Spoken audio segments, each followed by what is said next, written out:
Hello students, I hope आप सब खैरियत से होंगे।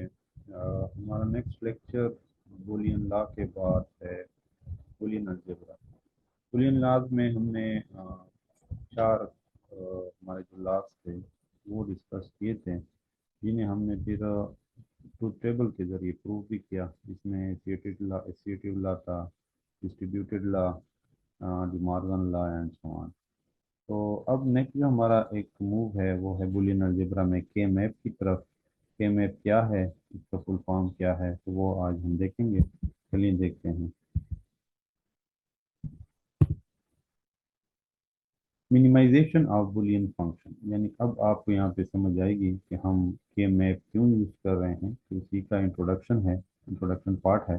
तो उसी को देखते हैं। मिनिमाइजेशन ऑफ बूलियन फंक्शन, यानी अगर मैं एक जनरली आपको एक चीज़ समझाने की कोशिश करूं, उसमें ये होगा कि हमारे पास जब भी हम सर्किट डिज़ाइन करते हैं अपने सिस्टम्स के लिए, मदरबोर्ड के लिए, तो वो कभी कभी बहुत बड़े होते हैं, जिसमें आपके पास ज़्यादा से ज़्यादा इक्विपमेंट की ज़रूरत भी पड़ती है। यानी ट्रांजिस्टर हो गए, कैपेसिटर हो गए, उसी तरह बाकी चीज़ें हो गई, वायरिंग हो गई। तो आपको बहुत ज़्यादा चीज़ों की फिर ज़रूरत पड़ती है, जिससे आपकी जो कास्ट वैल्यू है वो भी ज़्यादा हो जाती है, और जो आपकी लेबर है वो भी ज़्यादा हो जाती है।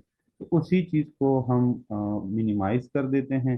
यानी चीज़ वही होगी, फंक्शन वही होंगे, सब कुछ काम वैसा ही होगा, लेकिन हमें फ़ायदा ये होगा कि मिनिमाइजेशन से हमारे इक्विपमेंट, हमारी जो लेबर है, हमारी जो कॉस्ट है, हमारा जो टाइम है, वो सब कुछ मिनिमाइज हो जाएगा। तो उसके लिए हमने एक मेथड यहाँ पे जो डीएलडी है, डिजिटल लॉजिक एंड डिज़ाइन में एक मेथड यहाँ पे इंट्रोड्यूस करवाया गया है, जिसे हम के मैप कहते हैं, यानी करनाफ मैप इसे कहा जाता है, फुल फॉर्म इसकी करनाफ मैप है।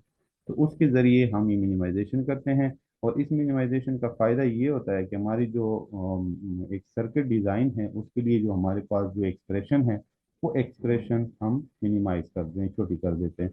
सेम काम हो रहा होता है, यानी जो हमारे पास बड़ी एक्सप्रेशन है वो भी वही वैल्यू जनरेट करती है जो हमारी ये उसके बाद जो मिनिमाइज काम है वो वैल्यू जनरेट करेगी। तो यहाँ पे आप minimisation of boolean function deals with, यानी अगर जब मिनिमाइजेशन हो जाती है तो क्या होगा, reduction in number of literals. Literals के बारे में पहले भी बता चुका हूँ। आपके पास जो एक्सप्रेशन में अल्फ़ाबेट्स यूज होते हैं उनको लिटरल्स कहा जाता है, वो मिनिमाइज हो जाते हैं। यानी जो उसमें रिपीटिशन होती है, इस तरह नहीं होगा कि आपके पास अगर तीन ABC, तीन लिटरल्स यूज हुए हैं, तीन अल्फ़ाबेट यूज हुए हैं, तो ये तीन में से दो रह जाएंगे, एक चला जाएगा, या दो उड़ जाएंगे, एक रह जाएगा। इस तरह नहीं होगा। मतलब आपके पास जो रिपीटिशन होती है वो रिपीटिशन आपकी मतलब खत्म हो जाती है। बाज़ औक़ात ये भी होता है कि आपके पास कंप्लीटली चेंज होती है, एक्सप्रेशन चेंज हो जाती है। तो उस सेंस में होती है जब आपका रिजल्ट एक ही अल्फ़ाबेट से सेम निकल रहा होता है। तो ये भी हम आगे देखेंगे, कहीं पे ये भी हो सकता है कि आपकी ABC में से सिर्फ C रह जाए, A रह जाए। वो उस वक्त होगा जब आपकी जो पूरी एक्सप्रेशन है जो आपको दी गई थी, उसका रिजल्ट प्लस वो एक ही अल्फ़ाबेट का रिजल्ट, उसको अगर आप अपोजिट करते हैं या उसको उसी तरह छोड़ते हैं, तो उसका रिजल्ट अगर सेम आता है तो ये भी पॉसिबल है। तो देखते हैं आगे। एक तो लिटरल में मिनिमाइजेशन हो जाती है, एक reduction in number of terms. वही बात है, जो आपके पास टर्म्स हैं, यानी अगर तीन टर्म दिए हुए हैं A+B, और उसके बाद C+D और E+F फॉर एग्जांपल, तो ये कम हो जाते हैं, सिंपल A+B रह जाता है या C+D रह जाता है। तो टर्म्स भी कम हो जाते हैं और लिटरल्स भी कम हो सकते हैं।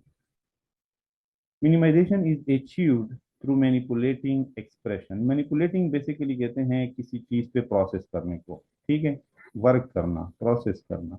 तो जब हम मिनिमाइजेशन अचीव करते हैं तो किस तरह अचीव करते हैं, उस पर मैनिपुलेटिंग करते हैं, यानी प्रोसेस करते हैं किसी भी एक्सप्रेशन पे, to obtain equal and simpler expression. ठीक है, यही सबसे बड़ी बात है कि हो क्या जाएगा, आपके पास जो बड़ी एक्सप्रेशन होगी वो आपके पास मिनिमाइज होगी, उस पर वर्क करेंगे हम, और उसको हम क्या कर देंगे, इक्वल फॉर्म में और सिंपल फॉर्म में उसे हासिल करेंगे, जिसमें हैविंग फीवर लिटरल्स होंगे और टर्म्स होंगे। काम सेम ही होगा उसका। यानी ये तो नहीं हो सकता कि आपको अगर रिजल्ट पे नेगेटिव वैल्यू चाहिए तो आप ऐसा ही एक्सप्रेशन डिज़ाइन करेंगे कि वो नेगेटिव वैल्यू ही दे। ना कि वो पॉजिटिव वैल्यू दे। ठीक है, यानी अगर आप ट्रू वैल्यू चाहते हैं, एक बड़ी एक्सप्रेशन है वो आपको ट्रू वैल्यू दे रही है, तो आपने उसी को मिनिमाइज करना है। मिनिमाइज करने के बाद ये ना हो जाए कि वो ट्रू की जगह फॉल्स वैल्यू दे, ये नहीं होगा। सेम वैल्यू, यहाँ पे इक्वल का लफ्ज यूज किया गया है कि वैल्यू सेम होगी, सिर्फ वो मिनिमाइज हो जाएगा और सिंपलर फॉर्म में आ जाएगा। तो आपकी जो इक्विपमेंट्स हैं, आप उसके लिए जो transistor, capacitor and register use कर रहे हैं, सर्किट यूज कर रहे हैं, वो मिनिमाइज हो जाएगी, कास्ट मिनिमाइज हो जाएगी, लेबर मिनिमाइज हो जाएगी, इजीली आप उसको डिजाइन कर पाएंगे। ये सब कुछ कैसे अचीव होगा? के मैप के जरिए होगा। तो के मैप क्या है, तो आज उसकी हम इंट्रोडक्शन देखेंगे और इस तरह से ऐसा हम बाकी चीज़ों को कवर करें। यहाँ पे एक एग्जांपल दी गई है। आपके पास दो किस्म के फंक्शंस हैं, यानी एक्सप्रेशंस दिए गए हैं दो किस्म के। एक आपके पास F1 है। F1 में आपको x कॉम्प्लीमेंट और फिर प्रोडक्ट लगाया गया है y कॉम्प्लीमेंट, फिर प्रोडक्ट, फिर z, उसके बाद प्लस, यानी ये एंड गेट लगाया हुआ है, एंड है। ठीक है, एक्स कॉम्प्लीमेंट ये एक लिटरल है, फिर दूसरा लिटरल। कॉम्प्लीमेंट का मतलब आप उसकी नेगेटिव वैल्यू समझ लें, जीरो जिसे हम कहते हैं, यानी एक्स अगर वन है तो उसका कॉम्प्लीमेंट जीरो होगा। तो ये डॉटेड फॉर्म में है यानी प्रोडक्ट फॉर्म में है, उसका प्लस हो रहा है। प्लस लगा के फिर एक एक्सप्रेशन, फिर एक टर्म, सॉरी, तो ये पूरी एक एक्सप्रेशन है। अब इस एक्सप्रेशन में क्या है, F1 है थ्री लिटरल्स, तीन लिटरल्स हैं, यानी एक्स वाई जी। बाकी भी सेम है, तो आपने इतना नहीं कहना कि यहाँ पे एक्स है तो यहाँ पे एक्स है, दो एक्स हो गया, नहीं, ये रिपीटिशन होगी। तो टोटल कितने लिटरल्स हैं? तीन लिटरल्स हैं, एक्स वाई जी। और कितने टर्म्स हैं? तीन टर्म्स हैं। इसी तरह F2 में हमारे पास आप ये देख लें, तीन लिटरल्स हैं, एक्स वाई और जी। ठीक है, और दो टर्म्स। तो अब ये क्या किया गया है, यहाँ पे समझाने का मतलब क्या है, इस F1 को मिनिमाइज किया गया है F2 में। ठीक है, F1 को मिनिमाइज किया गया है, ये सिर्फ समझाने की हद तक है। ये प्रोसेस कैसे होता है, ये आगे हम के मैप के मेथड में देखेंगे। इसी F1 यानी फंक्शन वन एक एक्सप्रेशन था जिसमें हमारे पास तीन लिटरल्स थे और तीन टर्म्स थे। यहाँ पे देखें F2 में इसी को मिनिमाइज किया गया, सिर्फ फंक्शन टू का, F2 का मतलब इसका नाम दूसरा रखा गया है। इसको मिनिमाइज करके क्या किया गया है, तीन ही लिटरल्स हैं, यानी उस पर भी इफेक्ट नहीं आया, लिटरल्स भी तीन है, लेकिन टर्म्स क्या हो गई हैं, दो हो गई हैं। आप इसका अगर ट्रुथ टेबल बनाएंगे, एक साइड पे आप एक्स वाई जी लगा देंगे, तीन आपके पास क्योंकि आ जाते हैं, तो आपको पता है टेबल में क्या होता है, अगर तीन आपके पास लीटर्स आ गए हैं तो उसके कितने बनेंगे, टू की पावर थ्री से आपने उसको बनाना है। तो एंड पे आउटपुट पे इसको भी रख लें, F1 की एक्सप्रेशन को, और दूसरे कॉलम में F2 के एक्सप्रेशन को रख लें। अब इसको इसी के मुताबिक आप जो जो हमारे पास लॉजिक गेट्स हैं, जो उनके रूल्स हैं, वो रूल्स यहाँ पे आप अप्लाई करेंगे तो आपको रिजल्ट जो निकलेगा दोनों का सेम मिलेगा। तो F2 can be realize with fewer electronic component. F2 में हमारे पास जो कि कंपोनेंट है वो भी कम लगेंगे, रिजल्टिंग इन चीपर सर्किट, और हमारा जो सर्किट होगा उससे कॉस्ट भी कम आएगी। तो देखते हैं आगे एक एग्जांपल इसको, फिर यहाँ पे हमने किया भी हुआ है। मिनिमाइजेशन ऑफ बूलियन फंक्शन क्या है, देखिए तीन हमारे पास लिटरल हैं, एक्स वाई जी। ठीक है, तो टू की पावर आप थ्री से इसको करें, और आपको कैसे करना है वो मेथड यहाँ पे क्लियर है, यानी टेबल कैसे बनानी है। अब जीरो वन, जीरो वन ये एक मेथड है, या अगर आप ऐसे याद करते हैं या इसको आप रो वाइज याद करते हैं, पहले तीन जीरो, यानी कम्बिनेशन कितनी बनेंगी, टोटल नंबर ऑफ कम्बिनेशन होती है तीन, अगर आपके पास लिटरल्स आ जाते हैं टू की पावर थ्री। तो टू की पावर थ्री से आपके पास ये आप गिन लें कितने, एक दो तीन चार पाँच छः सात आठ, टोटल आठ आपके पास रोज बनेंगी। ठीक है, टू की पावर थ्री एट ही होता है, और तीन आपके पास लिटरल्स हैं। अब देखें फंक्शन वन, अब फंक्शन F1, F1 का मतलब क्या है, ये पूरी एक्सप्रेशन यहाँ पे पुट की गई है, यहाँ पे लिखी हुई है। तो जो कि यहाँ पे स्पेस कम है तो यहाँ पे इसलिए F1 जस्ट लिख लिया है। तो आप जब उसको पेन कागज पे अपने नोटबुक पे करेंगे तो आप यहाँ पे यही एक्सप्रेशन लिख लें, उस पे वही जो मेथड है, पीछे हमने टेबल्स के मेथड को पढ़ा हुआ है, तो वो अप्लाई करें, और उनकी ये वैल्यू जब आएगी तो ये वैल्यू आएगी। ठीक है, यानी ये कंप्लीट आपने एक्सप्रेशन लिखनी है। पहले आपने एक्स कॉम्प्लीमेंट मालूम करना है, वाई कॉम्प्लीमेंट मालूम करना है, फिर इनका प्रोडक्ट करना है, फिर इसका प्रोडक्ट करना है, फिर इसका प्रोडक्ट करना है, फिर इन तीनों को जमा करना है। तो आपकी कॉलम्स यहाँ पे काफ़ी ज़्यादा बन जाएंगे, काफ़ी ज़्यादा कॉलम्स बन सकते हैं। यानी आपने कॉम्प्लीमेंट्स के अलग कॉलम बनाने हैं फिर उनके प्रोडक्ट्स के अलग कॉलम बनाने हैं, फिर उसके बाद आखिर में एडिशन होगी। तो यहाँ पे चूंकि स्पेस की वजह से डायरेक्ट F1 लिखा है, तो कुछ कॉलम्स को स्किप कर दिया गया है। तो लेकिन हमने समझाने का मतलब क्या है कि हमने वैल्यूज चेक करनी है कि क्या हमने जब F1 को F2 में कन्वर्ट किया तो वैल्यूज की जनरेशन पे जो हमें चाहिए था F1 से, वो F2 भी हमें वही वैल्यूज दे रहा है या नहीं दे रहा। तो क्योंकि मेन चीज़ तो वही है। अब देखें, ये F1 और F2 में सेम आप देखें वैल्यूज जनरेट हुई हैं पीछे से। जब हमने वो एक्सप्रेशन यहाँ लगाई है, F1 की एक्सप्रेशन और F2 की एक्सप्रेशन, और उनको पीछे से जब हमने इनकी मैनिपुलेशन की तो सेम वैल्यू जनरेट हुई। तो क्या आपको ये अब क्या लगता है कि क्या हमें ये वाली एक्सप्रेशन यूज करनी चाहिए, F1 वाली या F2 वाली? तो आपका दिल और आपका दिमाग यही कहेगा कि F2 वाली यूज करनी चाहिए, क्योंकि यहाँ पे हमारा कॉस्ट कम लग रहा है, हमारे पास जो एक कंपोनेंट है, इक्विपमेंट है, वो कम लग रहे हैं और वहाँ पे ज़्यादा लग रहे हैं। तो ये एक अंडरस्टूड बात है कि यहाँ पे हमें इसको यूज करना। तो ये एक मेन चीज़ थी कि हम के मैप क्यों यूज करेंगे, क्या उसके बेनिफिट होंगे। तो ये एक एग्जांपल के जरिए इसको क्लियर कर दिया गया है।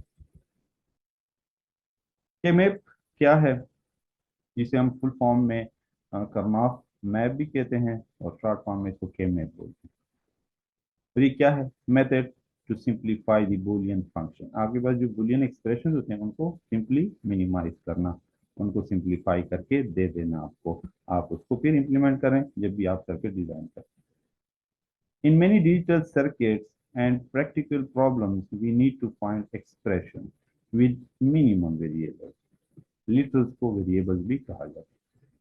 ठीक है, डिजिटल सर्किट जब भी डिजाइन किए जाते हैं या प्रैक्टिकल प्रॉब्लम जब भी इम्प्लीमेंट किए जाते हैं, उस वक्त आपको कम से कम एक्सप्रेशन जिसमें एक्सप्रेशन में वेरिएबल्स कम हो उनकी जरूरत पड़ती है।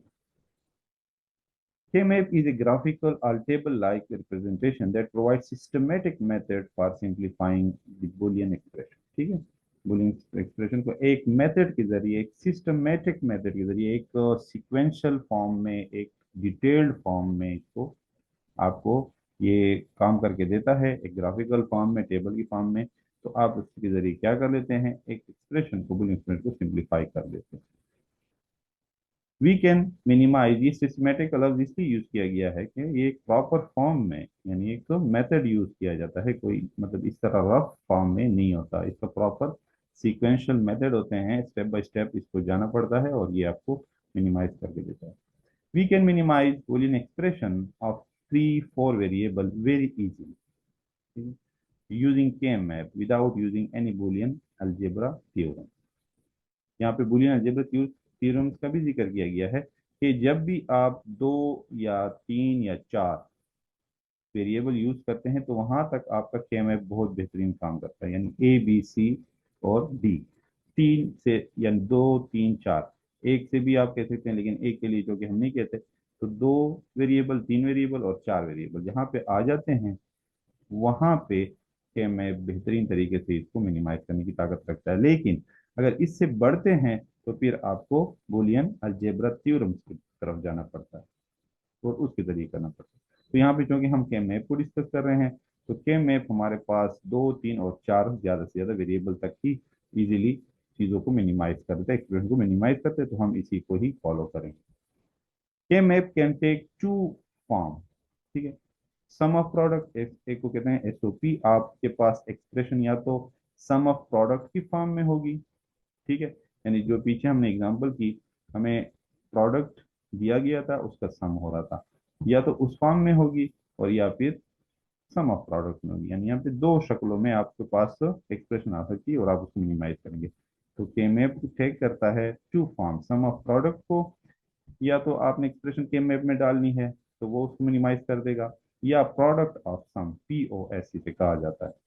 तो इस नाम पे आपको समझ आ गई होगी, सम ऑफ प्रोडक्ट, यानी आपको जो टर्म दिए गए होंगे वो प्रोडक्ट की फॉर्म में होंगे और उनका सम आपने लिखना होगा, उसका सम होगा।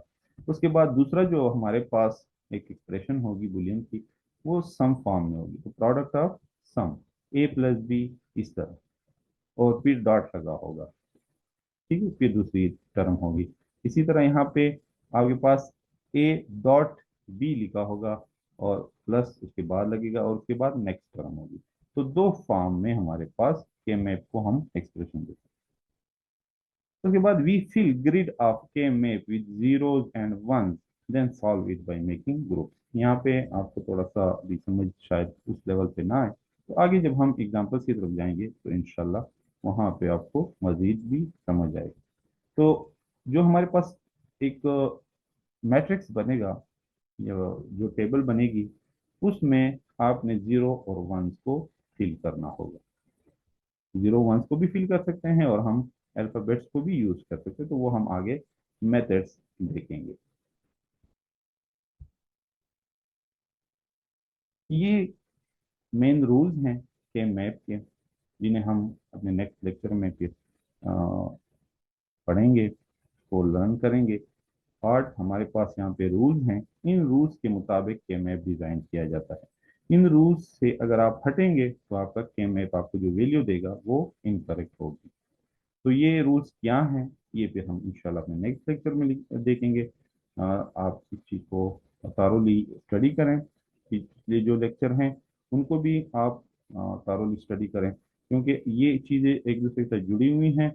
और आप अगर पीछे वाले लेक्चर को मिस करेंगे, किसी भी लेक्चर को, और उसको फॉलो नहीं करेंगे, उसको रिमाइंड नहीं करेंगे, उसको लर्न नहीं करेंगे, तो आपको आगे की चीज़ें समझ नहीं आएंगी। तो आप कोशिश करें कि आप पिछले लेक्चर को भी thoroughly देखें। इंशाल्लाह नेक्स्ट लेक्चर में हम दोबारा मिलेंगे। Thank you so much. अल्लाह हाफिज़।